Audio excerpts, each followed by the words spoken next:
Okay, good afternoon. Welcome to today's press conference. If you'd like a question, please use the raise hand function. We'll operate in the usual format of broadcast first and the dailies second. And we'll begin today with Paul Gilmour, Sky Sports News. Thanks, Adrian. Hi, Thomas. Hi. Thomas, what's your team news for this game, and does Mateo Kovacic have a chance of playing? No, unfortunately not. He is still a bit injured. He trained with us, but still not fully confident. Felt something at the end of the training, so he's not available, unfortunately. And all other players are available except for Toni Rudiger, who got injured in the last minute of the Madrid game. So these are the two who are out from injury. Everybody else is available for tomorrow. Do you have any concerns over Rudiger and Kovacic for the Real Madrid game? Yeah, for sure. Before training today, we thought that Kova has a big chance to join us for Madrid, maybe even for today. So now we have a little setback, not a big one, with him. I don't wanna be too negative. Let's see how he feels tomorrow. And for Toni, I'm quite positive for Wednesday. You've had quite a taxing week. It's been a positive week in terms of results with West Ham and Real Madrid. Yeah. Is Fulham a good opportunity to give others a chance with the semi-final in mind? No, Fulham is a good chance to keep our advantage in the league, nothing else. And this is a moment where we need to prove to ourselves that we can fully focus on one match, and there is one match to play tomorrow, no other match. I know very well that it's a match in between two semi-finals, and that is a not usual week. And I'm very happy that it's not a usual week, because it's a big thing to play in a semi-final of Champions League. But still, it's the moment to prove to ourselves that we are capable of focusing, that we are capable of putting all the energy into tomorrow's game.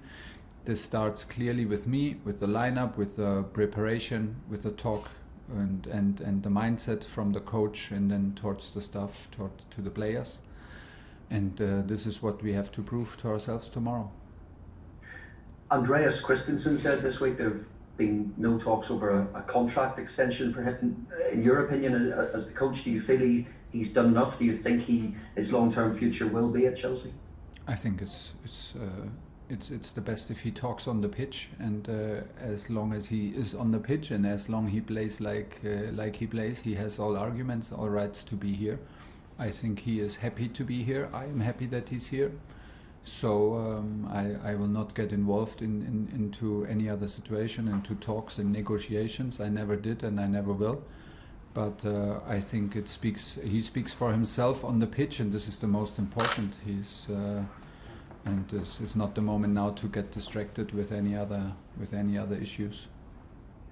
And Christian Pulisic is getting a lot of plaudits again for his consistency at the moment. I just wondered what you've made of his recent performances, and do you think he can have the same impact? I know there's a lot of these Hazard comparisons he didn't seem too comfortable with, but can he have the same sort of impact at this club that Hazard did? Well, he took his number, so now he has to live with it. It's his fault. So he has a bit of influence, and had a bit of influence to the comparisons. But if people do this, maybe they think about it in the best way. No. I'm happy that he arrives in the decisive moment of the season in top shape, in good confidence. This is the key point for him that he feels confident in his body, that he feels calm in his mind, that he feels free on the pitch, and when he feels this. When he feels like this, he can be a decisive guy for us, and this is what he proves in the moment. He gives us a big physicality, and we have to see how we put him on the pitch tomorrow, if he starts or he comes from the bench. But we are very, very happy that he is decisive, and he steps up and plays full of confidence. It's good for us. Sam Shu, PLP. Hi there, Tom. It's nice to see you. Just going back to that thing you're on about there, about the size of the game. How difficult is it to get the balance right in terms of the squad selection? Because obviously Wednesday is such a big game, but then again, so is tomorrow. Yeah, absolutely, and there is no doubt about it. We're in the middle of the race, and is it always super easy to switch from one competition to another? No, but who cares? I mean, everybody can do easy. So it's our job. It's our job to switch focus, and it's our job, my job, to find the mix and to put the players in the right mindset, and to prepare this match in the way that everybody understands the importance of the match. But honestly, we did not work that hard, and I hope that the players feel the same. They did not hopefully work that hard all these weeks, all these matches, and during a game against West Ham to give us this advantage, just to let it slip through our hands by not being focused. Don't get me wrong, you can lose any match in football, any lose, and you should have and we have enough respect for opponents, for Fulham, for any opponent, and for the game, that you can lose any match. This can happen, but it cannot happen. This is what I demand from myself, that we are not focused. This cannot happen, that we are not prepared, and that we do not give our everything tomorrow on the pitch. That cannot happen, and this is what I will demand.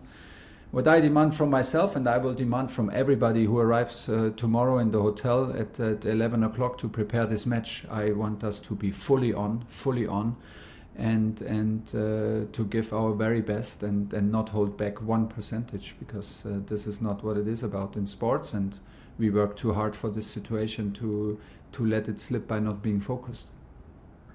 I know there is often what we say in this country is a new manager bounce, but when you look back at your time at Chelsea so far, you know, here you are on the verge of a Champions League final, on the verge of qualifying for the top four as well. Did you quite expect it to go as well as it has? And what are some of the key reasons behind that, would you say? I don't know. I did not expect too much, because if you expect too much too far into the future, it may be that you're constantly disappoint yourself, or like maybe you hold yourself back from overachieving, because if you are happy with a draw before the match starts, maybe you hold yourself back because it would have been possible to win. So there are no expectations in terms of how many points is a good result, what title, what if we reach this, then we are successful.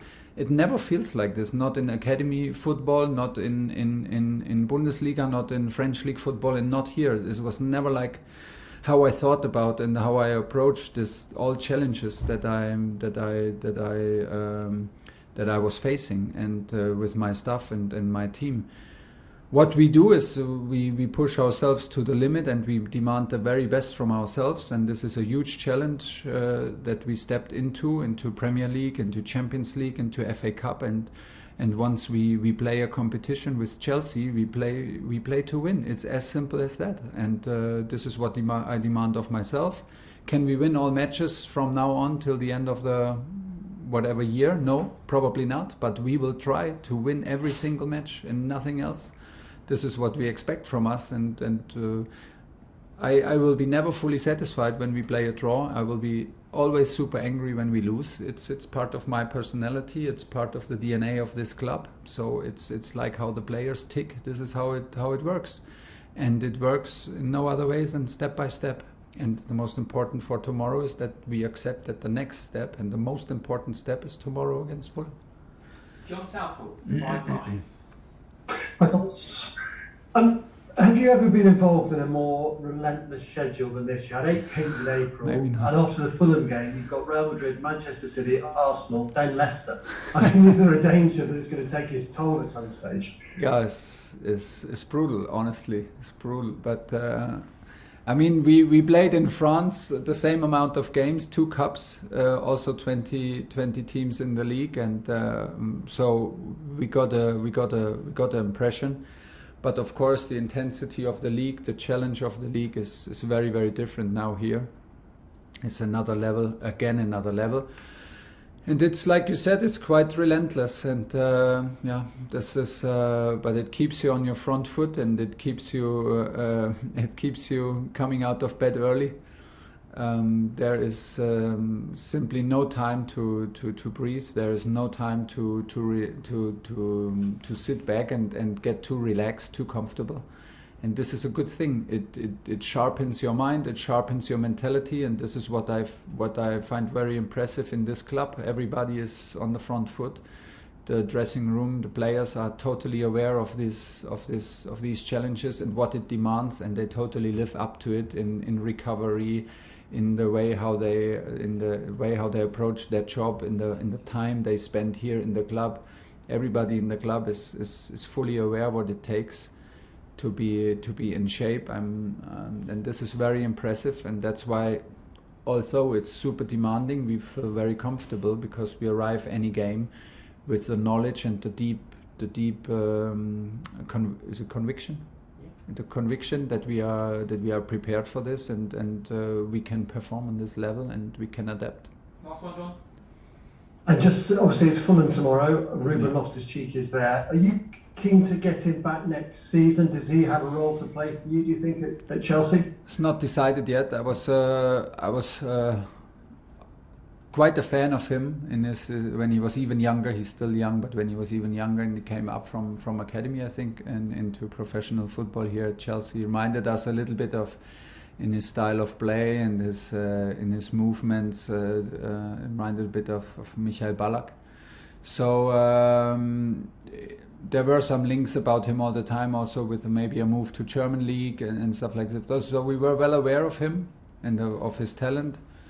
Sometimes things, I don't know why things did not work out on maybe like he wished and everybody wished, but he is on loan now. He's doing good, leaving his footprints there, and it's absolutely not. It would absolutely be unfair and not fair if I judge him from TV and from hearsay, what people say about him. Normally, I love to work with players and give my opinion. Then maybe also pretty quick, but from a direct impression. This is what we don't have. I don't know what his idea is. I don't know what exactly.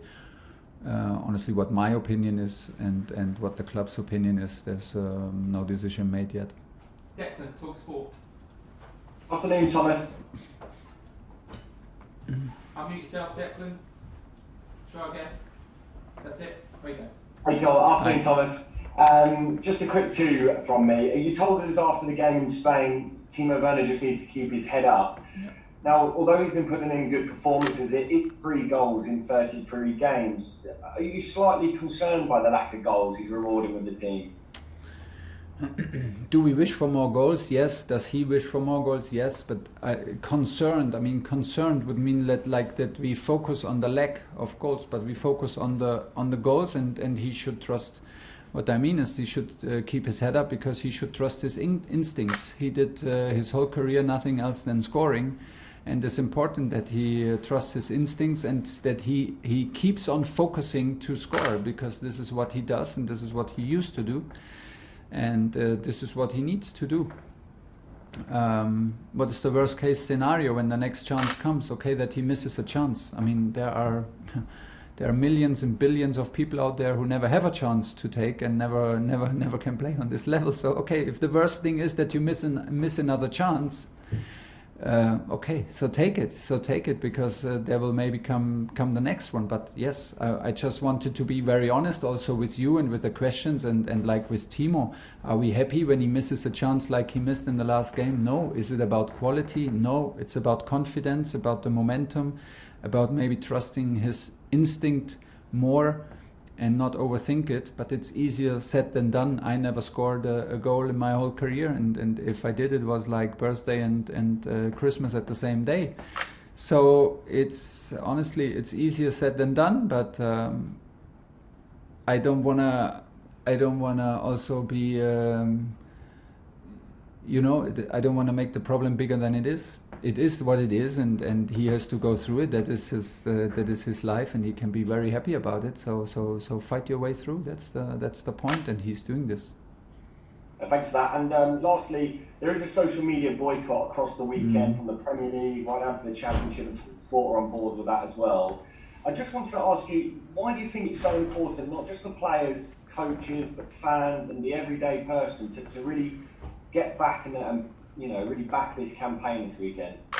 Well, I think it's always back to set signs and set a strong sign and a signal and anything we can join and show that institutions, players, coaches are together is worth trying. It will never be enough. We can always do more, but if a campaign like this is on, we are fully committed, and it's a good thing to join. It's the best thing to back up. Last question, Liam Twomey. Hi Thomas. Hi. With Mateo Kovacic missing time and N'Golo Kante and Jorginho both having to play a lot of minutes, you've already spoken about the sheer number of games at this stage of the season. Could we see Billy Gilmour step up and maybe take a few of those minutes in the double six positions? Yeah, could be tomorrow, but it's not decided yet. N'Golo feels very good. Jorginho looked very good today in training, fresh again. The guys are super professional. They know that we miss Kova a lot. So I have even the feeling that Jorginho and N'Golo step even up, even if that's maybe not possible, but I have the impression they stepped even up in doing really everything to recover as fast as possible. Looked very good today in training, so I was quite impressed. So the last decision is made today in the evening, in the afternoon, or maybe tomorrow morning. But Billy is in the squad. Billy was very close to play now in the last game, some minutes, and he is in a good shape. Yeah, could be. Okay, leave it there. We'll go on